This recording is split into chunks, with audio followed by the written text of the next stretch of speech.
Fala galera, Igor Oliveira por aqui, seja bem-vindo a mais esse vídeo. Bem, antes de mais nada eu queria agradecer porque o último vídeo foi muito bem aceito, teve uma boa quantidade de likes, então por isso eu estou gravando esse vídeo aqui para seguir na linha do assunto, de como que é o dia a dia de um programador. Mas antes de mais nada, já que funcionou naquele vídeo, eu quero pedir para você já deixar o seu like aqui, porque isso vai ajudar muito que outras pessoas conheçam esse canal, né? Os likes eles ajudam ao YouTube perceber que aquele conteúdo é um conteúdo interessante e mostrar para outras pessoas com perfil parecido com o seu. Então é o seguinte, nesse vídeo aqui eu vou falar um pouquinho da minha experiência pessoal, do meu primeiro estágio, na verdade primeiro entre aspas, porque ele foi o segundo estágio, mas foi o primeiro estágio que foi importante de fato. E eu vou te falar como que o modelo de negócios da sua empresa vai modificar completamente o seu dia a dia. Eu trabalhei numa empresa que tinha vários modelos de negócio. Era uma empresa de tecnologia, eu não vou falar o nome aqui porque eles ainda estão no mercado, então não quero identificar, porque eu não sei ainda exatamente o que eu vou falar nesse vídeo. Mas eles tinham vários modelos de negócio, eu vou explicar um pouquinho dos que eu participei e como que isso influencia diretamente no dia a dia do programador.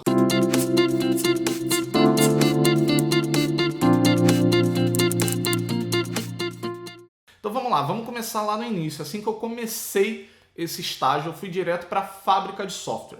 A fábrica de software é um conjunto de programadores, uma equipe de programadores que resolve qualquer problema de modificação de software, de construção de novos softwares. Então o que acontecia? Essa empresa ela tinha vários clientes, tá? E em algum momento esses clientes precisavam fazer alguma modificação no software ou adicionar uma nova funcionalidade, etc. A gente trabalhava com ABAP, que é uma linguagem de programação do SAP. E se eu falar aqui alguma coisa que está desatualizada, eu quero lembrar que isso aconteceu há mais de 10 anos atrás, tá? Mas a informação ainda é importante hoje em dia de hoje. Então a gente trabalhava com ABAP, com SAP, e a nossa função era construir novas funcionalidades para o SAP, no modelo fábrica de software. E aí, o que acontece? Como é que é a dinâmica do modelo de fábrica de software? Principalmente para quem é recém-chegado como eu era. Eu era estagiário nessa época, tá? Então, chegava alguma demanda, ou seja, alguma coisa que precisa ser feita, já chegava mais ou menos descrito exatamente o que tinha que ser feito, tá? E chegava para o pessoal da fábrica de software simplesmente executar aquela tarefa. Ou seja, digamos, eu preciso gerar um relatório que eu veja quais foram as vendas separadas por semana. Sei lá, entendeu? Estou inventando aqui. Mas digamos que seja isso. Esse relatório ele não é feito pelo sistema hoje. Então, a gente da fábrica de software vai ter que construir essa solução. E já vinha bem descrito, falando onde eu pegava esses dados, quais eram os nomes desses dados no banco de dados, etc. e tal. Essa demanda chegando na fábrica de software ela ia ser distribuída. E o cliente não precisava saber de nada disso. Para ele não interessava, ele só queria a solução pronta, tá? Então ela chegava até o líder técnico dessa fábrica de software e ele ia distribuir, ele conhecia a equipe dele, então ele ia distribuir, tentando maximizar a habilidade técnica de cada um ali. Se fosse uma questão muito simples, vinha para o estagiário. Se fosse algo mais complexo, ia para o pleno, para o sênior e assim por diante. Então, nesse momento, o que era o meu papel ali? Eu chegava para trabalhar e eu ficava esperando uma demanda chegar. Chegava essa demanda através do meu líder da fábrica de software, tá? E eu executava essa demanda. Eu simplesmente pegava aquilo e executava. Na época, eu não tinha capacidade para entender muito bem de fato o que eu estava fazendo, mas isso também não ia fazer muita diferença, porque você não tem contato direto com a pessoa que pediu aquilo. A pessoa que pediu aquilo pode ser o próprio cliente, alguém do cliente ali, um funcionário da empresa que é sua cliente, ou pode ser um consultor da sua própria empresa, identificou um problema no cliente e precisa resolver através dessa criação de software. Então, eu não tinha contato com essa pessoa, que era que decidia que aquilo era necessário. Então, mesmo que eu não achasse necessário, eu não tinha como dar esse feedback, porque era afastado. Esse modelo de fábrica de software, você contratar uma fábrica de software, ela faz muito sentido, porque ela diminui muito o custo. Normalmente, a fábrica de software vai atender vários clientes, tá? Então vai diluir o custo de aluguel, etc. e tal, de salário e etc. Então fica mais barato para o cliente esse modelo de fábrica de software em comparação com os outros modelos que eu ainda vou falar aqui nesse vídeo. Então, nesse momento da minha carreira, o que era importante era simplesmente entregar o que era pedido sem querer saber o que aquilo significava ou não.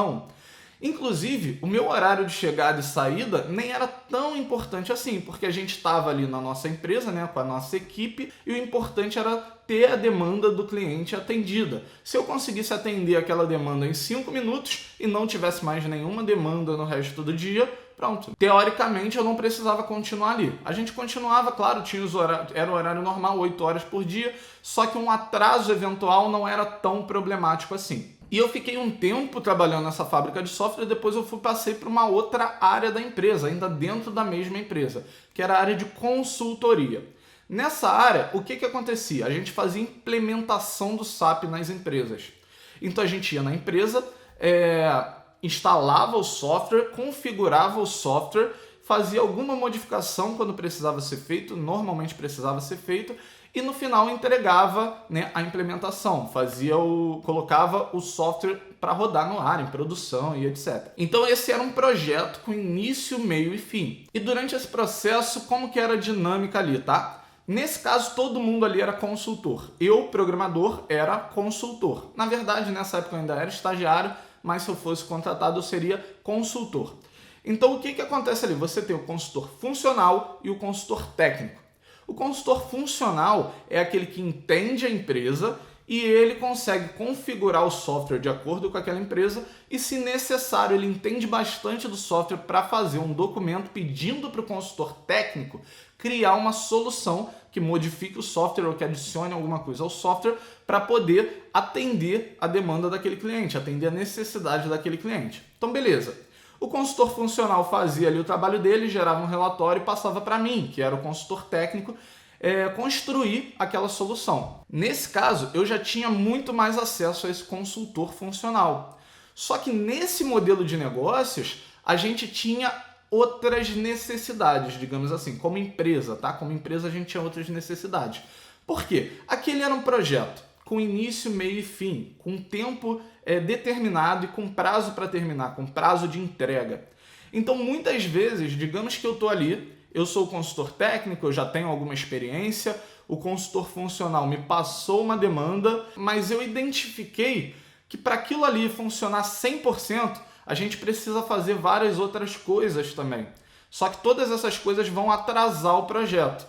Então, nesse caso, você vai ter que definir o que é mais importante, entregar algo que resolve parcialmente o problema do cliente ou entregar algo que resolve 100% o problema do cliente. Num dia a dia normal, a gente pensaria sempre em entregar algo que resolve 100%. Só que como a gente está falando de um projeto fechado, que já foi vendido, que não dá para alterar, inclusive valor, que tem prazo definido de entrega, muitas vezes a gente tem que fazer simplesmente o que foi pedido, simplesmente aquilo que foi vendido, na verdade. Então, às vezes, alguns consultores a gente conseguia trabalhar e melhorar um pouco aquela solução e outros não. Então eu como consultor técnico, eu ficava muito na mão do consultor funcional. Eu não tinha ainda contato direto com o cliente, tá? Eu não poderia chegar para o cliente e falar, ó, tá tudo errado, é melhor fazer desse jeito. Até porque a empresa vendeu um projeto, eu não posso falar que aquele projeto não vai funcionar ou vai estar errado. Seria antiético com a minha empresa e com os meus colegas de trabalho que acreditam naquela solução e que venderam aquela solução na boa fé. Então, nesse modelo de negócios, a dinâmica é totalmente diferente. Muitas vezes você tem mais contato ali, você consegue negociar mais, mas você vai depender muito desse consultor. Principalmente em questões pessoais. Por exemplo, se você pegar um consultor que tem o ego muito grande, qualquer coisa que você fale para ele, ele não vai acatar, mesmo que ele esteja fazendo uma grande besteira. Mas se você pegar um consultor mais tranquilo, que quer entregar o melhor, aí você vai ter um dia a dia de trabalho bem mais legal, bem mais produtivo, digamos assim. Então, olha só a diferença do primeiro modelo, que era a fábrica de software, para esse segundo modelo, que é a consultoria de projeto, né? Entregar um projeto. Nesse segundo modelo, eu já tenho muito mais oportunidade de enxergar o problema do cliente mais de perto.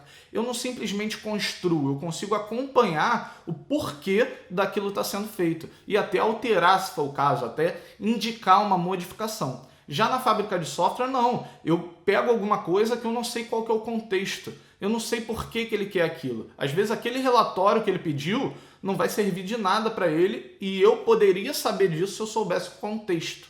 tá? No projeto a gente consegue fazer isso. Então, nesse caso, eu era programador ainda, o meu trabalho era no dia a dia, o core do trabalho era exatamente o mesmo, eu usava a mesma linguagem de programação, só que eu poderia, nesse caso, ter maior responsabilidade, que seria enxergar um pouco mais do negócio e não simplesmente codificar cegamente o que me foi passado. E isso leva a gente para a terceira fase da minha carreira de estagiário. Bem, depois de ter participado de projetos em alguns clientes, eu consegui fazer alguns contatos com os clientes.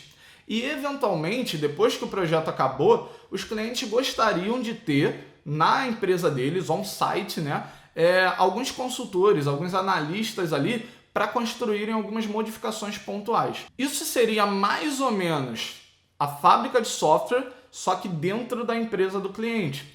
Por que isso é interessante? Porque dessa maneira o cliente consegue controlar melhor quem está fazendo o que, tá? E ele vai pegar a responsabilidade que era do líder de passar a tarefa para cada um dos funcionários e ele vai assumir essa responsabilidade agora. Então ele vai conseguir coordenar melhor o tempo de cada funcionário que está ali e cada funcionário que está ali vai estar 100% dedicado àquela empresa e aquelas coisas que têm que ser feitas naquela empresa. Na fábrica de software, o mesmo funcionário hoje está trabalhando com uma empresa, amanhã está trabalhando com outra. Muitas vezes ele está trabalhando com duas empresas no mesmo dia, de manhã em uma, de tarde na outra. E nesse modelo onde você contrata o time de consultores para ficar dentro da sua empresa, você elimina esse tipo de distração e esse consultor vai estar concentrado 100% no seu projeto. Aí uma diferença importante também é que quando você está trabalhando diretamente com o cliente, seja através de um projeto ou você estando alocado ali no cliente, prestando um serviço, se você faz parte de uma consultoria, esse cliente ele está te pagando por hora, ele está pagando aquela consultoria para ter você ali.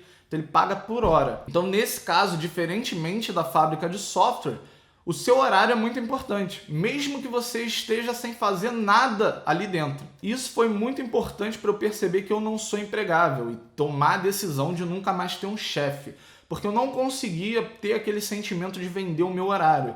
Eu não consigo chegar num lugar 8, 9 horas da manhã todo dia se você só vai me dar alguma coisa para fazer meio-dia. Isso para mim não é suportável, então eu tomei a decisão de não ter mais chefe. Isso também é uma história para um outro dia. É claro que isso tem um custo para o cliente, é mais caro isso do que você contratar simplesmente a fábrica de software, mas normalmente o resultado é melhor.